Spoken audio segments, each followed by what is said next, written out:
आप सभी के हृदय में विराजमान परमात्मा को मेरी राम राम।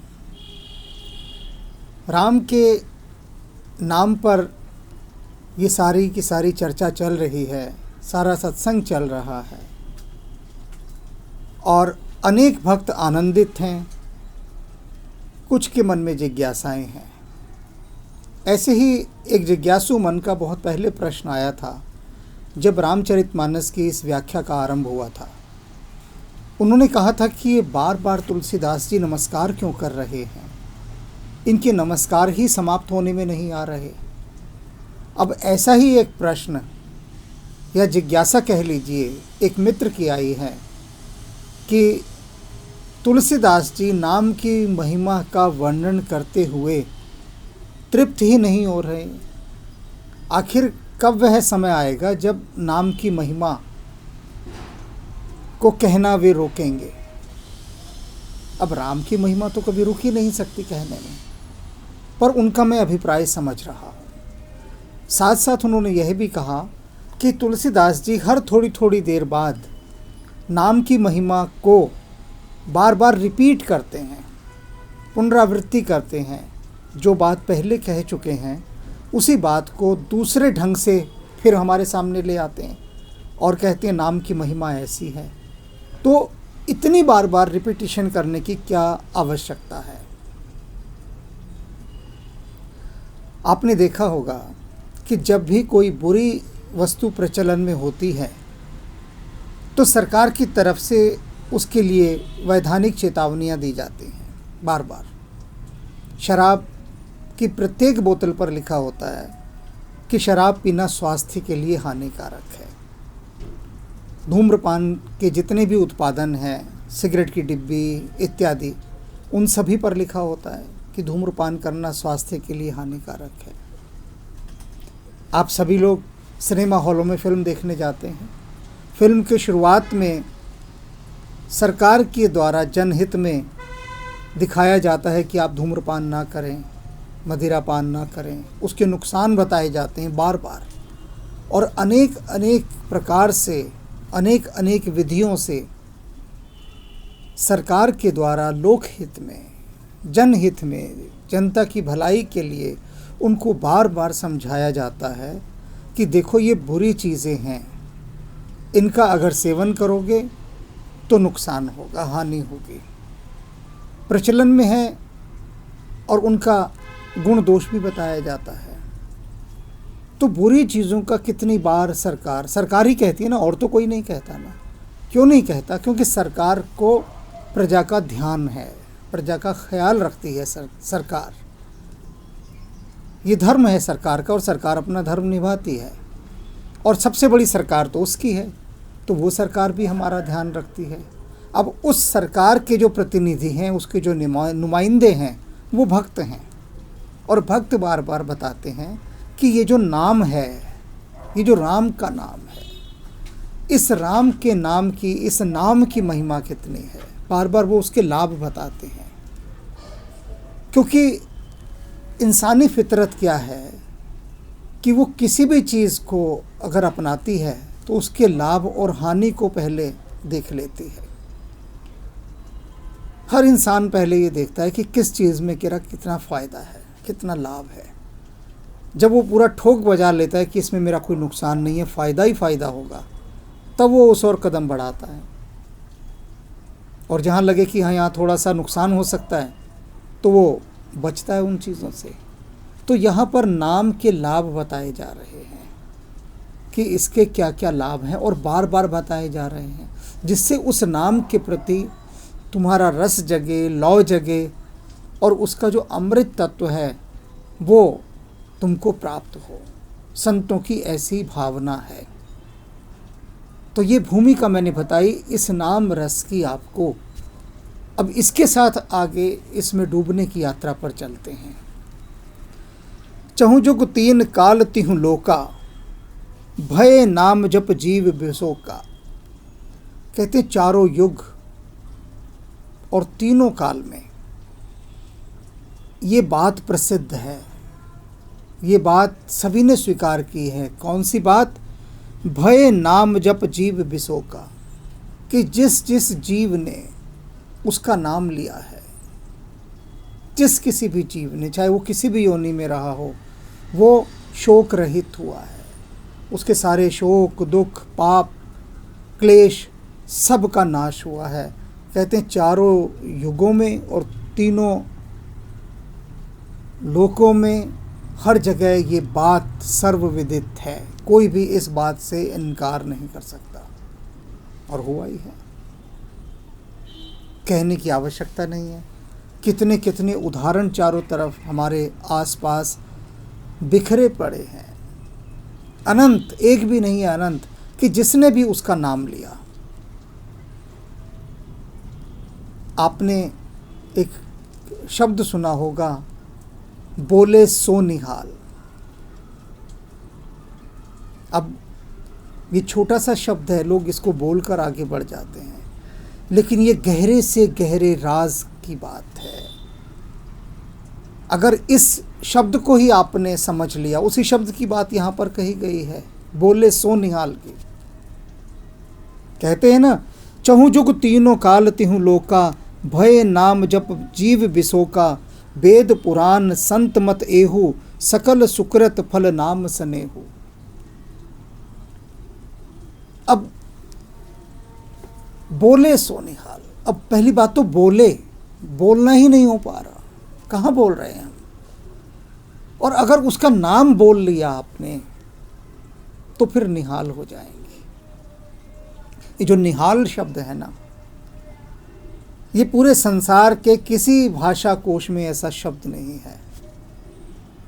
निहाल के जैसा कोई दूसरा शब्द है ही नहीं इस संसार में। ये अपने आप में एक अनोखा और अनूठा शब्द है, निहाल। निहाल हो जाना। अब कैसे समझाऊं, मैं समझा भी नहीं सकता इस निहाल, क्योंकि निहाल सिर्फ हुआ जा सकता है, निहाल को समझाया नहीं जा सकता। मैं कितना कह लूँ, निहाल माने आनंद को प्राप्त होना, तृप्त हो जाना, प्रसन्न हो जाना, ये शब्द बहुत छोटे, बहुत नीचे रह जाते हैं। आपने उसका नाम बोला, बोले सो निहाल, वही निहाल होगा जो बोलेगा, और हमसे बोला ही नहीं जाता। कहाँ बोल पा रहे हैं उसका नाम। उसका नाम बोला जाए, इसीलिए तुलसीदास जी कहते हैं कि वेद पुराण संत मत एहु। वेदों का, पुराणों का, सारे संतों का एक ही मत है, सब सयाने एक मत, एक ही मत, एक ही विचार है। क्या कि यदि आप इस नाम को बोलेंगे तो आप निहाल हो जाएंगे, कृत्य हो जाएंगे, धन्य हो जाएंगे इस नाम को बोलने के बाद। निहाल शब्द को यदि मैं साधारण भाषा में समझाना चाहूँ, केवल समझाने के लिए, तो ऐसा समझ सकते हैं कि जैसे आप बहुत थक कर आए हों, बहुत आपने मेहनत का काम किया हो, दुखों से, कष्टों से होते हुए आए हों, और आपने 10-15 दिन से स्नान भी ना किया हो, पूरा शरीर जो है वो पसीनों की दुर्गंध से भरा हुआ है, और बेहद थके हुए हैं, ज़ख्म है शरीर पर, और उसके बाद आपको एक बहुत अच्छा स्नान करने को मिल जाए, सुगंधित जल में जड़ी बूटियों से सराबोर एक आपको उबटन लगाया जाए, फिर स्नान कराया जाए, तरोताज़ा किया जाए, तो उसके बाद जो आपको अनुभूति होगी वो कुछ निहाल को समझाने के लिए है। कहते हैं ना कि रिफ़्रेश हो जाना, वो जो ताज़गी, वो जो फ्रेशनेस आएगी, वो निहाल शब्द को थोड़ा सा समझा पाती है। लेकिन वास्तव में जब निहाल होने की स्थिति आती है तो फिर कुछ कहा नहीं जा सकता, फिर आप मौन में चले जाते हैं। लेकिन उससे पहले बोलना पड़ता है, बोले सो निहाल, तो उसका नाम बोलना। और वो कैसे? सकल सुकृत फल राम स्नेहु।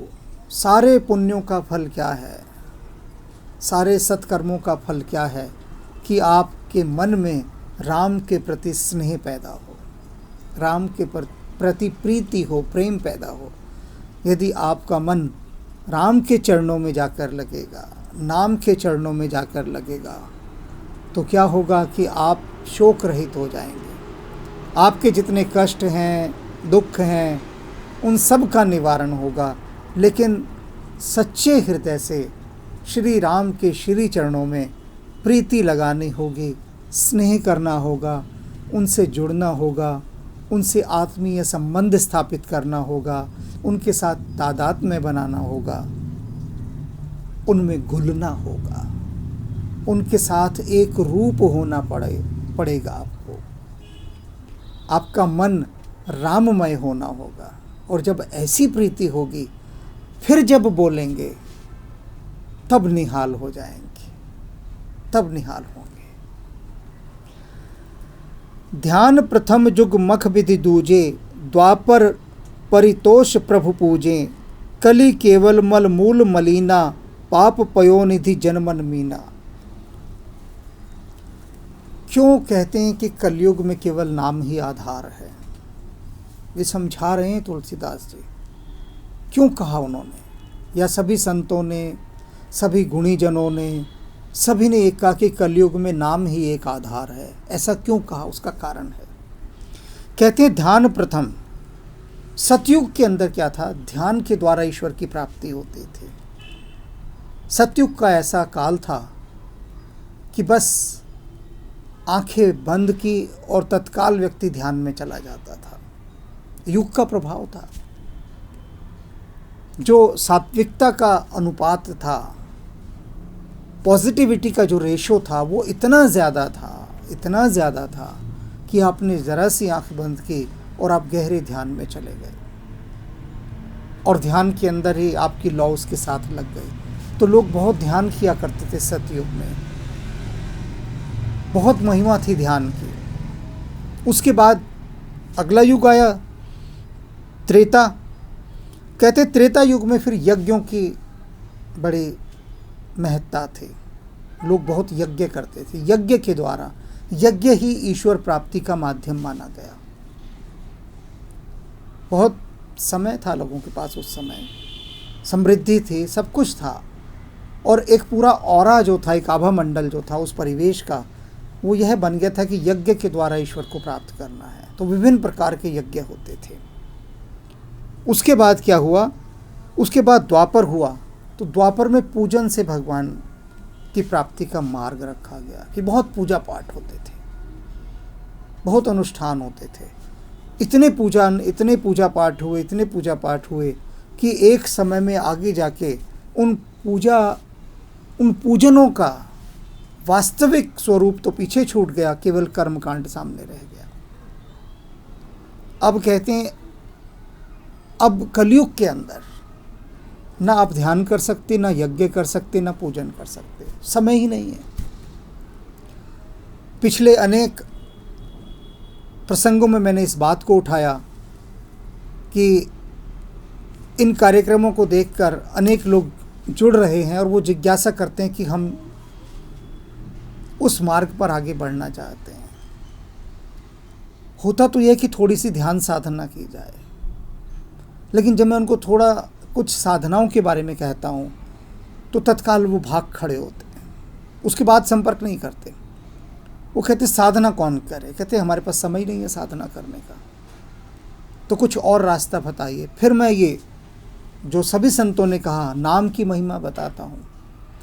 अब नाम की महिमा में भी डूबने में वो प्रमाद करते हैं, आलस करते हैं, नाम में भी नहीं डूबना चाहते, क्योंकि मन वहाँ जाता नहीं है ना। ये समस्या है मन की सबसे बड़ी।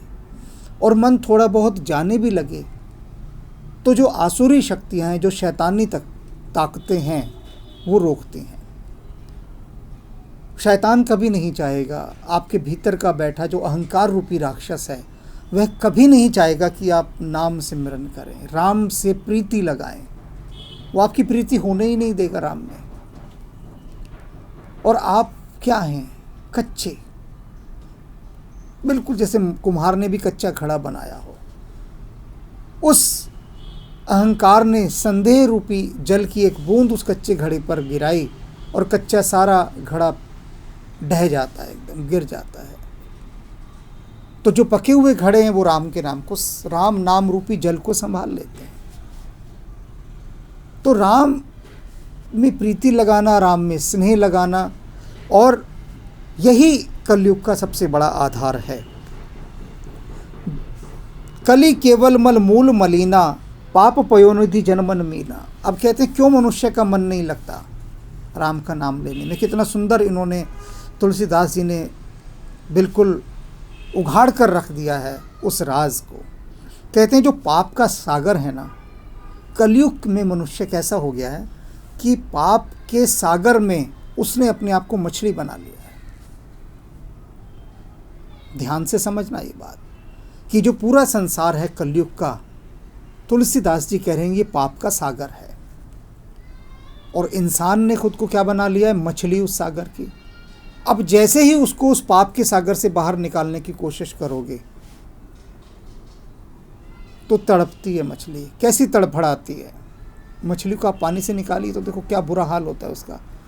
तो आप उसको इस नाम रूपी जाल को डालकर उस पाप रूपी सागर के जल से अगर उस मछली को निकालना चाहेंगे तो वो तड़प तड़प कर अपनी जान दे देगी। क्योंकि मनुष्य ऐसा हो गया है इस कलयुग में कि पाप कर्मों में लिप्त हुए बिना वो रह ही नहीं पाता। उससे अलग होगा तो उसके प्राण निकलने को हो जाएंगे।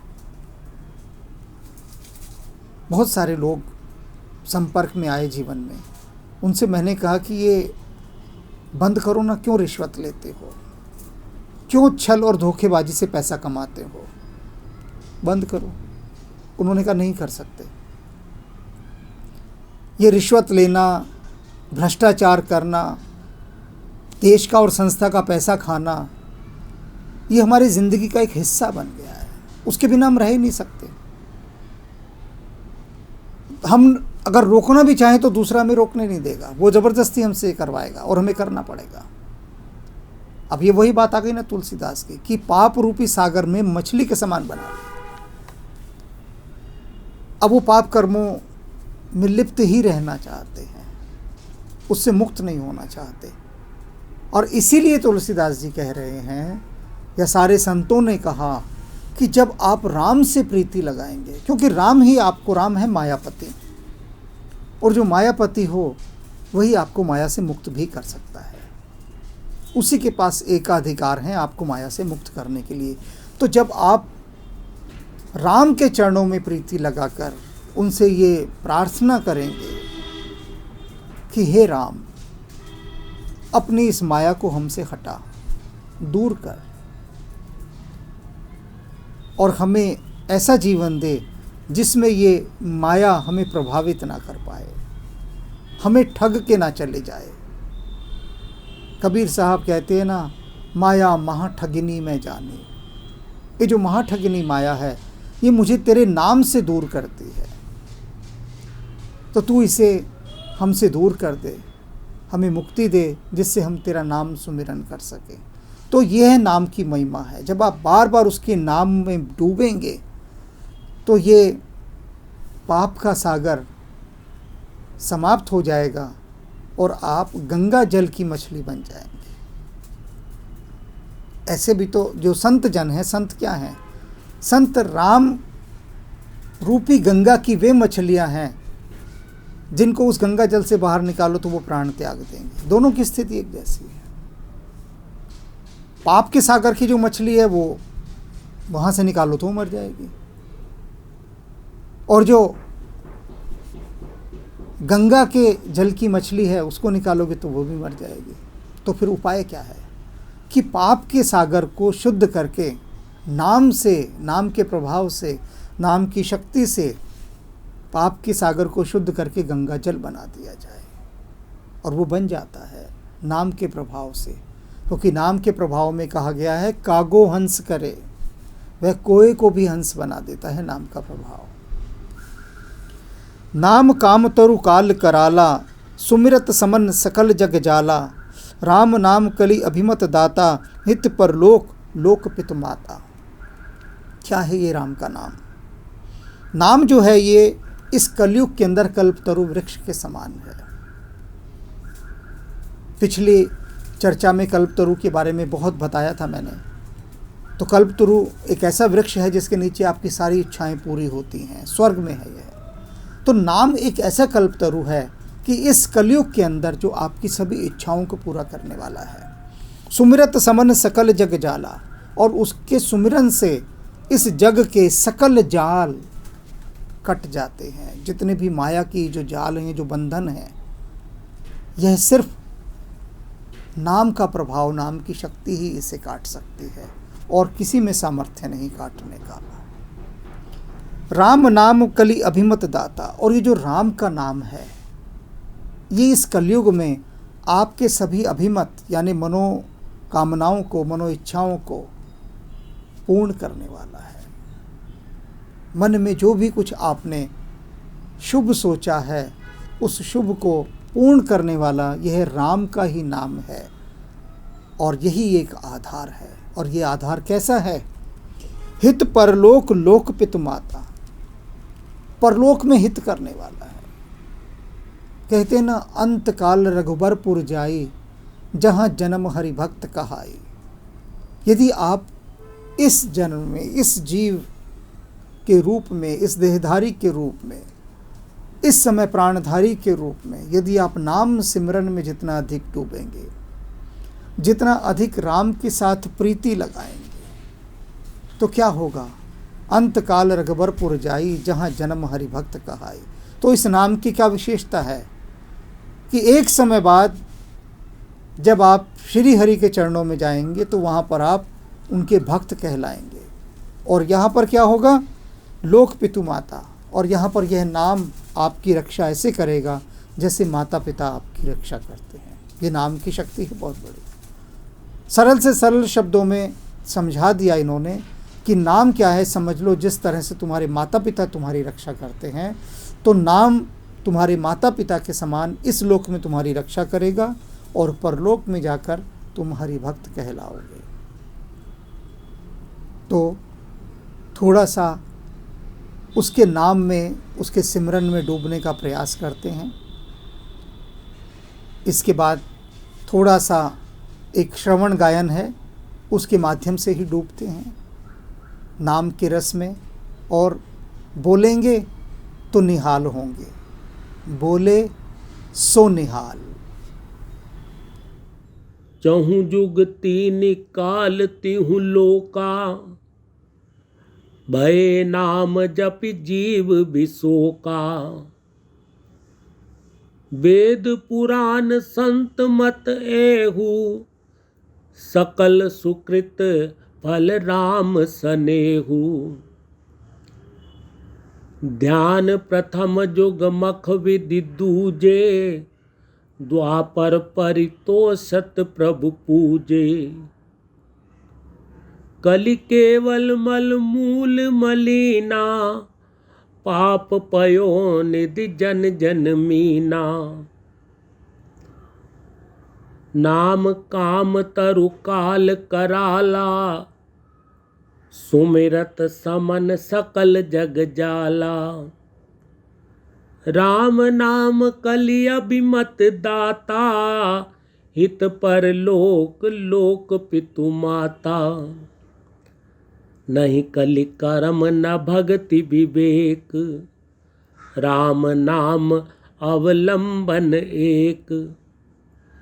काल नेमि कलि कपट निधान, नाम सुमति समरथ हनुमान।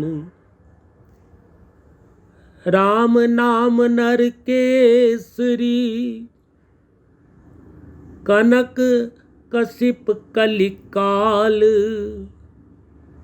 जापक जन प्रहलाद जिमि, पालिहि दलि सुरसाल।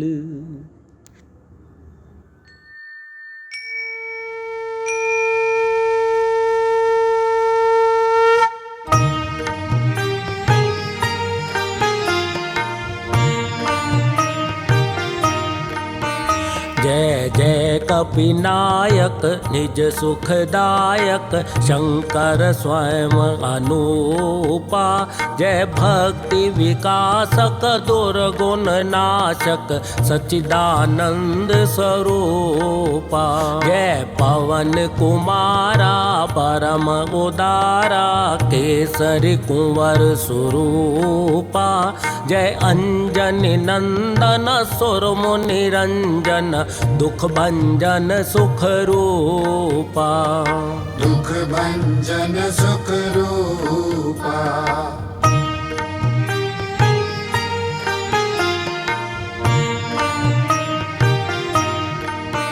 जय जय अविनाशी सब गुण राशि धाम अखंडानंदा। केवल प्रभु माना परम अमाना अद्भुत चरित मुकुंदा। अतएव चराचर सकल सुरासुर गण से सब मुनि वृंदा। तज योग विरागा से अनुरागा गावत शुभ गुण वृंदा। गावत शुभ गुण वृंदा।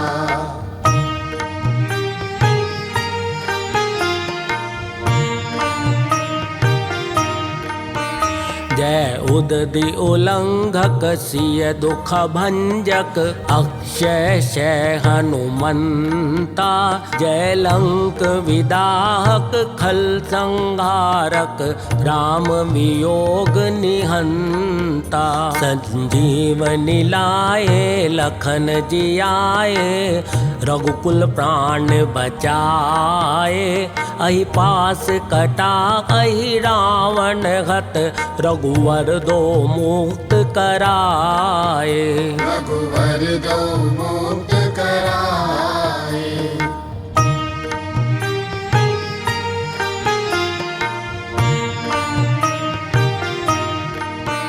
सनकादित सारद शेष विशारद तब बल को नहीं जाना। तो ही भक्त प्यारे शास्त्र पुकारे द्रवौ सो श्री हनुमाना। त्रेता द्वापर कलि सतभूषाशक सब सुख राशि अनंता। महाकाल स्वरूपा अखत अनूपा गोजन पालक संता। भोजन पालक संता।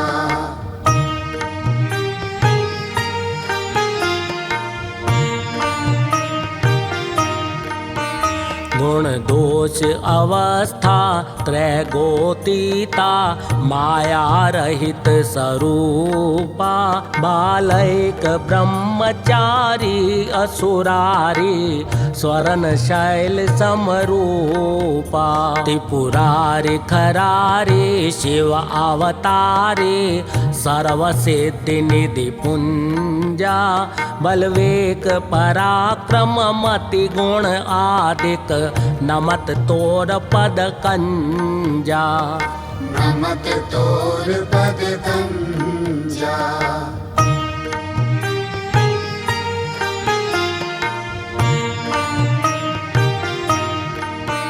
जय पूरन कामा परम ललामा गावई सब श्रुति संता। करुणा वरुणालय भक्त जनाश्रय शुभ प्रेरक जग कंता।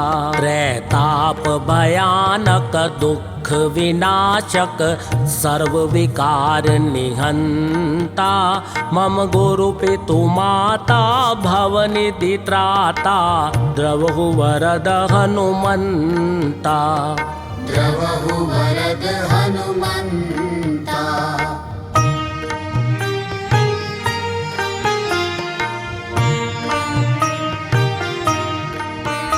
जय मंगल मूर्ति राम अयन। जय सद्गुण सन्मति भक्ति सदन। जय ब्रह्म विचार प्रसार करण कुविचार कलेश कलाप हरण। जय सर्व प्रपंच प्रशूल समन। जय जीवन सारथि सत्य शरण। जय संकट मोचन राम रमण। अभिनंदन वंदन कोटि नमन। अभिनंदन वंदन कोटि नमन। अभिनंदन वंदन कोटि नमन।